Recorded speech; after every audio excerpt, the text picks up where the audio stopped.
ఈరోజు తెలంగాణ రాష్ట్ర రోడ్డు రవాణా సంస్థ బీసీ వెల్ఫేర్ అసోసియేషన్ రాష్ట్ర గౌరవ అధ్యక్షులు, శాసనమండలి సభ్యులు,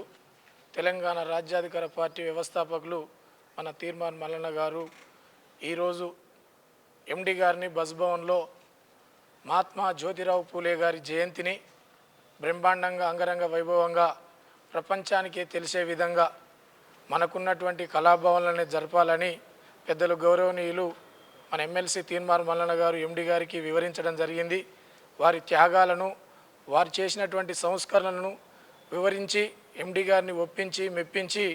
ఈనాడు తెలంగాణ రాష్ట్రంలో ఉన్నటువంటి బీసీలంతా సంబరపడే విధంగా రేపు జరగబోతున్నటువంటి మహాత్మా జ్యోతిరావు పూలే జయంతి కార్యక్రమానికి మీరందరూ భాగస్వాములై బహుజన బిడ్డల జెండా ఎగరబోతున్నందడానికి నిదర్శనంగా రేపు మహాత్మా జ్యోతిరావు పూలే జయంతి సంబరాల్లో అందరూ పాల్గొని ప్రతి ఇంట జ్యోతిరావు పూలే, సావిత్రిబాయి పూలే జెండా మన ఇంటిపైన ఎగరాలని ముందుకు నడుస్తున్నటువంటి పెద్దలు గౌరవనీయులు తీర్మాన్ మల్లన్న గారికి తెలంగాణ రాష్ట్ర రోడ్డు రవాణా సంస్థ కార్మికులందరి పక్షాన వారికి ధన్యవాదాలు తెలియజేస్తూ ఎండి గారు సానుకూలంగా స్పందించి వారు స్వీకరించినట్టుగానే మనం అందరం భావిస్తూ వారికి కూడా మనందరి తరపున ప్రత్యేక ధన్యవాదాలు తెలియజేస్తూ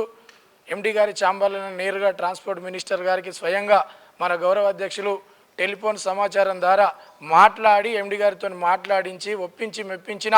మన ప్రియతమ నాయకుడు తీర్మాన్ మల్లన్న గారికి మనందరి తరపున అభినందనలు తెలియజేస్తూ రేపు మనం అందరము కలిసికట్టుగా బీసీలంతా ఒకటే అని, బహుజనులంతా ఒకటే అనే నినాదాన్ని ముందుకు తీసుకెళ్ళి రేపు మహాత్మా జ్యోతిరావు పూలే జయంతి సెలబ్రేషన్లో మనందరం పాల్గొనాల్సిందిగా పేరున మీ అందరికీ విజ్ఞప్తి చేస్తూ సెలవు తీసుకుంటున్నాం. తీర్మాన్ మల్లన్న గారికి మనందరి తరపున అభినందనలు తెలియజేస్తా ఉన్నాం. Thank you.